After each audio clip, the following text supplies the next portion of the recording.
guys, hope you are all well. Today I thought I would do quite a personal video. It's about my story and experience of being a carer for someone in my family. I'm just going to explain my story, and it's going to have links to other things, which is kind of one of the main purposes as to why I'm doing this video. This video is for people that perhaps have gone through the same experience, and just to make them aware that they aren't alone and that there is support out there. So let's just get right into it and let's start. I was a carer for my mum, who had multiple sclerosis, diabetes and osteoporosis. Now these are all three long-term conditions. She was diagnosed with multiple sclerosis when she was late 20s, I believe. I'm not quite sure. So she dealt with it for quite a long time, and obviously it's a condition that deteriorates if you didn't know. So it's all to do with, I want to say, the nervous system. Now this probably sounds shocking that I don't have the greatest knowledge on this condition, but it's a condition that made my mum very immobile, unable to I'm not sure if you can hear that, it's my sister singing downstairs. But the condition made her very immobile, unable to care for herself, and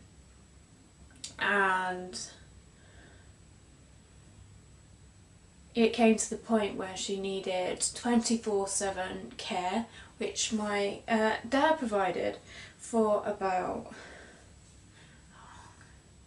almost 20 years. Nearly as long as they've been together for, and I'm really thinking about what I want to say here because I want to be precise in what I'm saying. But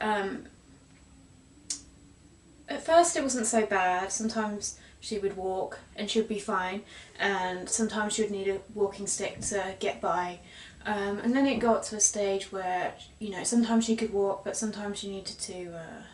She had a mobility scooter, and then it got to the stage where she, full blown, unable to walk, in a wheelchair all the time, needed hoisted, needed care to be able to shower, go to the toilet, all of those quite personal things. I will say I grew up with mum having this condition. My other two sisters knew my mum when she was able to walk and she was able to do stuff with them.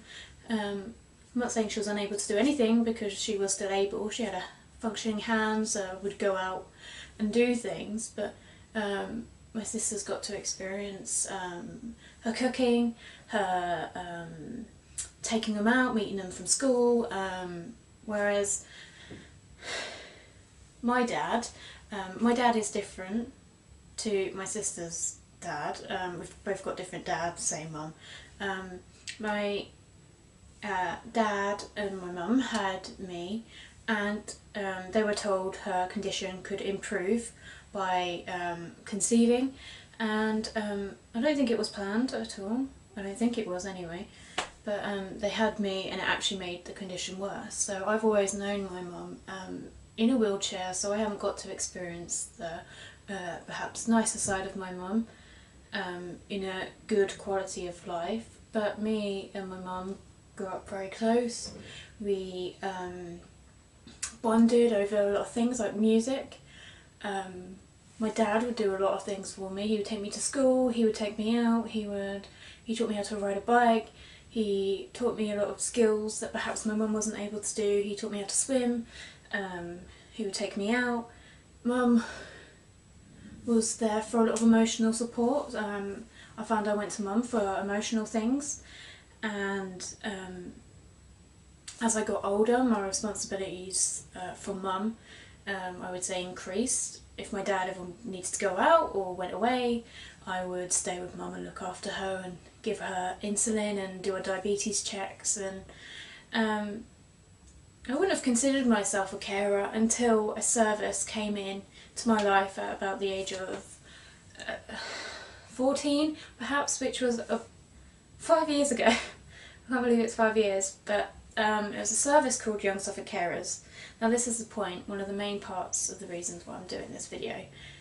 Came into my life, and I don't like to consider myself a carer. I always thought Dad was the carer and I was just the one that was around it. But they were like, no, you are a carer. You provide that emotional and, well, you provide the emotional support for your mum, and you do bits and pieces for her, like get a drink for her, or make her lunch, get her breakfast. Little bits and pieces that I just thought was normal. And I joined the service, and I have a support worker there named Gary, and I've dealt with him for about 3 years now. Before that, I was with Young Suffolk Carers. I'm now in Young Adult Suffolk Carers. Young Suffolk Adult Carers. It is one of those, and it's like a transition from a younger group to an older group. And basically this service provides emotional support. They give you physical things that perhaps could enable an easier life in being able to care for someone. They often took me on trips, day trips out, that perhaps I couldn't do because of the circumstances at home. I didn't often get the opportunity to go on holiday. I've never had a family holiday before, which makes me very sad to think about. But they provided a lot of support, and not even just for me, for my dad. They offered respite care. They gave me a lot of opportunities that I perhaps couldn't have had. And I'm going to be with the service until I'm 25, which is when the service ends. They are linked with a trust called Carers Trust, and there are many support for carers around England. So if you're within England, I'm sure there is something around that could potentially help you in caring for the person that you care for. I'm sure the group would be able to help you if you are caring for someone who has a physical disability, a learning disability, someone who is an alcoholic, or there's a wide, broad things that they would consider a carer.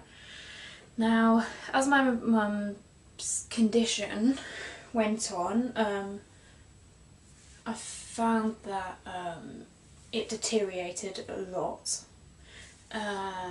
in her ability to do certain things. Yeah, she was wheelchair bound, but she used to be able to do the ironing. She did ironing sometimes. She couldn't do that anymore because of hand coordination. She kept burning herself. She couldn't just do much, so you've found that you had to make the most of what was there. Me, my mum and dad, and sometimes my sister would go to McDonald's, and we would go through the drive-through and we'd sit in the car and we'd play some music and eat a bit of food, and that was quite nice. It isn't the most glorious life, but you learn to appreciate the small things in life and what you're able to do with the income and circumstances that you're living in. I found me and mum talked a lot about music. We sat and chat about life. I do her makeup for her sometimes. But my mum went through a stage where a couple of stages actually, where things went down really fast. My mum had a super pubic catheter fitted when I was about 12, I want to say. And they told her it would benefit her because of the infection she kept getting. They said this will clear the infection and it should be resolved. They didn't make her aware of the risks. Because she's disabled, they didn't tell her that there was like I think it was like an 80% chance that they could go for her bowels, and they went for her bowels, and she ended up in intensive care. She was very ill for about perhaps 6 to 8 weeks. She was in hospital. My dad was there every day, and my mum was just a bit hopeless, in and out of comas. She had a tracheostomy, which is a pipe that goes through the neck here. I was 12 when I witnessed this, and it wasn't particularly a very nice event. A nice event to experience. It's very scary, especially when you know your mum is very fragile as it is. But she fighted through that, and she came out the other side of the tunnel. And I'm very, very proud of her for that. She was a fighter. I would say that's one thing. She was a fighter. She fighted through everything. But in the last couple of years, I've noticed that, like, emotionally, if she ever got down, it made an impact on her illness. So when she got stressed about something, or she was worried, or a bit feeling down, it would influence her MS, especially if she was overtired as well. So we had to keep a good eye on that. Her swallowing became quite bad. I'll never forget this. We went to a barbecue at a diving club my dad's with, and she asked me, she was like, "Emma, can you get me some Doritos please?" And I said, "Yep, that's fine." And gave her some dip and a bit of Doritos, and thought no harm done. And she started choking, and I swear to God, she went blue and she stopped breathing for a minute, and it was the most scariest time of my life. I've never experienced anything quite like it. She was alright in the end, but she just went blue. Everyone was staring. I was like crying my eyes out, and ever since then, which was last summer, she was not been great really. We lost a family relative last year, my uncle's wife, which kind of put her in shock really. She passed away from cancer. Cancer is very common in our family. I think that did a lot to her MS. So she's just fragile in the sense that anything emotionally or physically draining could make it worse. So after she had that choking incident that I just explained, she became very she became worse. Like on the 18th of December, which was my dad's birthday, we went out for some lunch and she started choking, and I honestly thought we were going to have to call an ambulance out because it was so bad. And I'll never forget this. She came over it, she was alright, and then she was, you know, it really scares me when I choke like that, and I honestly didn't know what to say because it's very, very scary. I think she was scared of just being able to move. I think she was scared of just doing anything, just in case something happened to her. She always used to say to me, "I'll be happy if I live to 55. I'll be happy if I live till I'm 53 or 54, or oh, I won't live past 60. And it was very sad to hear that. That she had this view. Me and my mum were very close. She had this very cheeky sense of humour that I would just always hold in my heart. Around late Christmas time, we just had Christmas, and we noticed she was very tired. She had a lot of presents to open on Christmas Day, and she couldn't open them all because she was just so tired. We ended up having to open them for her. She was asleep for the rest of the day really, because her catheter leaked, and she got really down about that, and my dad sorted that out, and then she was asleep for the rest of the day, and she became a bit ill just after New Year's, and she got this really bad cough, and we think it's because she might have choked on something and it'd gone down onto her lungs. And anyway, she became really ill and unable, she wasn't even able, she was getting really confused, and my dad rang an ambulance and she went to hospital. And well, it was very, very scary, I will say. She just said, "I need help. I need someone to help me, and she wouldn't talk to me, and she went to hospital, and the day after, Dad was like, she's on the mend, her chest is clearing, she's had chest therapy, because she was so weak she wasn't able to cough up the phlegm that she was producing, and it was very frightening. We went in, and I was really looking forward to getting a conversation out of her, because the last time I talked to her pretty much was, she went to hospital on the Sunday. On the Saturday I was doing her makeup, and she wasn't feeling very well, and on the Monday was when we went in. My dad came home, he had some dinner, and he said she's on the mend now, she's talking, and she's fine, and I was really looking forward to just getting a conversation out of her, a smile, anything, and we went in and I couldn't believe the state she was in. She was kind of just leant over, I couldn't hold her head up very much, and trying to hold her head up, and she couldn't talk, she was on the highest level of oxygen, and I honestly thought, my mum's a fighter, but I honestly felt like this could be it, this could be the end. And I know that's very pessimistic of me to say, but I sat there and I didn't know what to say. I held her hand, she pulled my hand in, and I thought, I don't know. Well, me and my sister, we rang our other sister and was like, you need to come in now. She's not well at all. She was a bit in denial, I will say. No, she'll be fine, she'll get over it, she'll be okay. And she came in and she had the shock of her life. I just broke down in tears, and the doctor told her she had pneumonia, and that there wasn't a lot they could do for her because she was just so ill and so weak in her condition that even if they did put her in a coma, got rid of the chest infection, she wouldn't even come out of the coma. So it would probably be a case of, oh, who wants to turn off the machine? So she was relying on antibiotics and just praying that she had that strength. And I was with her for about 3 hours, and then me and Rachel, my sister, then my other sister that lives at home, went home, and my other sister stayed with my dad, and my other sister went home about 10. And we get a phone call from my dad, and he's like, you need to come in now. And I've never felt so much pain in my heart in my life, and I mean, my chest was beating so fast that I was like the next day it hurt. I got in and we thought maybe she's being transferred for some treatment somewhere else, or something's come to light, or is it the worst case scenario, she's going downhill. And got in and my dad was like, I'm really sorry your mum's passed away, and I just couldn't believe it. Like, something like that so quick happened. It wasn't even expected in a course of 3 days. She was fine 3 days ago.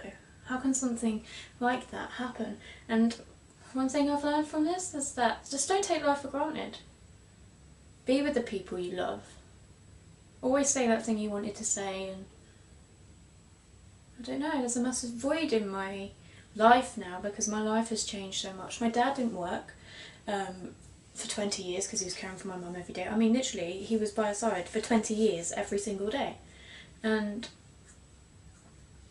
he had to get a job, and all this change came. It wasn't caring for anyone anymore, and Young Suffolk carers helped me with this process in some aspect, I suppose, but they also gave me life even when I was going through it. So I wanted to share this experience, promote the service that helped me because they were incredible, but just to let you know you're not alone. I've been a carer, and I understand what it's like. So if you have any questions, or you'd like to just have a chat with me, I don't even mind that. Just comment below, message me, or anything. But thank you for listening. I hope you enjoyed this video. I'm sorry if it was a bit deep, but it means a lot, and thank you. Bye!